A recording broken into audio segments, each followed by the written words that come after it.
Welcome to Hot Reads, our weekly chat with Hall of Fame quarterback Troy Aikman. My name is Tom Vandervoort, and Troy, very interesting game for you up in New England this week, where the Dallas Cowboys, a week off to prepare, get ready for Tom Brady and the New England Patriots, a team that leads the league in offense, at least if you look at the yards side of the equation. And a very simple question for you.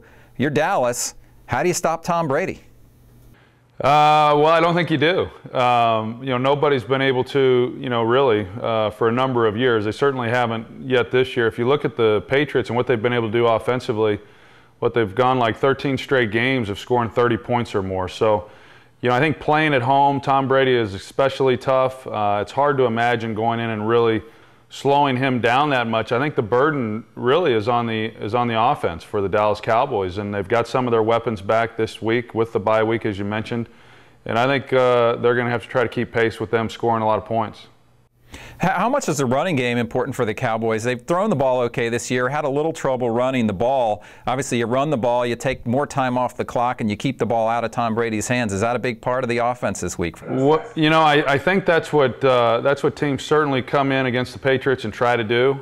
They want to limit the opportunities that Tom Brady has with that offense. The tough thing about it is if you get caught up in trying to take time off the clock and you're not playing your game, then if you don't move the ball or you don't come away with points, you get behind in a real hurry. And that's kind of been the case with most of these teams. I mean, the one loss that New England has had was against the Bills, and Tom Brady, threw the ball obviously very effectively, a lot of yards in that game. They had the turnovers. And so, can you force Tom Brady into making mistakes? Well, Buffalo certainly did, but to expect that defense to go in there and hold this team to under 21 points or so, I don't know that that's realistic. Now, I got to ask you, too, about the Philadelphia Eagles, a team loaded with talent. We all know what they did this offseason, especially in the secondary. Now they're 1-4, playing the Washington Redskins this week, a team that's 3-1 and sits atop the NFC East. I want to ask you about the Eagles. We've seen slow starts from them before, lulls from them before. How does this slow start compare to those in the past? And is this team in trouble? How much trouble are they in? Well, they're in trouble primarily because now they've lost 4 games in a row, and so they've got to get that turned. There's been a lot of talk, or a lot of questions, I should say, asked of them about what does this mean for the playoff picture, and that's the last thing that the Eagles are concerning themselves with. They have to find a way to win a game. In some situations or some divisions, you'd say that 1-4 start pretty much knocks you out of contention in terms of trying to win the division and maybe even trying to get into the playoffs. But the NFC East this year is a little different from what I've seen in previous years. You mentioned the Washington Redskins. I think it's a big game not only for the Philadelphia Eagles, but I think it's a big game for the Redskins as well, even though they lead the division.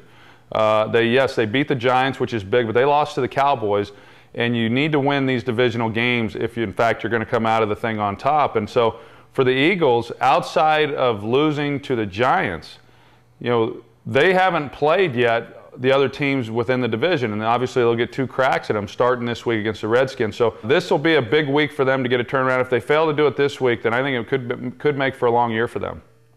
Yeah, it's interesting, too. If you look at the stats, 15 turnovers by this team leads the league, and that's, what, I guess 3 a game. That you're certainly not going to have success doing that, but a lot of focus for Eagles fans has been on the defensive side of the ball. Juan Castillo's a name we've heard a lot. Former offensive line coach, becomes a defensive coordinator. And from your perspective, can you just talk about how tough it's going to be to go from a positional coach on the offensive side of the ball to the coordinator of the defense? Well, the only time I've ever even seen anything quite like that was after I left college at UCLA. My offensive coordinator got a head job and left, and Terry Donahue wound up making the defensive line coach, Greg Robinson, the offensive coordinator the following season. That was a 1-year experiment, didn't go over very well.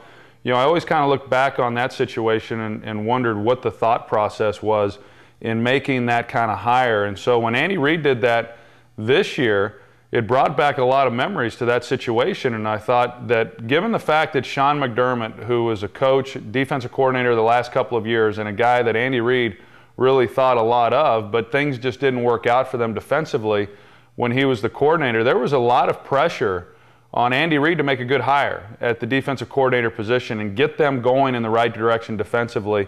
You combine that with the additions that they made in free agency. This is a talented group of players, and so it was a little bit of a head scratcher at the time. Juan Castillo is an outstanding football coach. More specifically, he's an outstanding offensive line coach, but he hasn't coordinated a defense since he was coaching high school ball in Texas, which was 20 years ago. So, you looked at the hire back in the preseason, and we had them in the preseason. I had a chance to talk to Andy Reid about it, and you just kind of say, wow, either this is going to be a really great hire that Andy saw something that no one else would have thought of, or this is going to not work out well at all. And so far, regardless of whoever is ultimately responsible, this has not worked out well for them.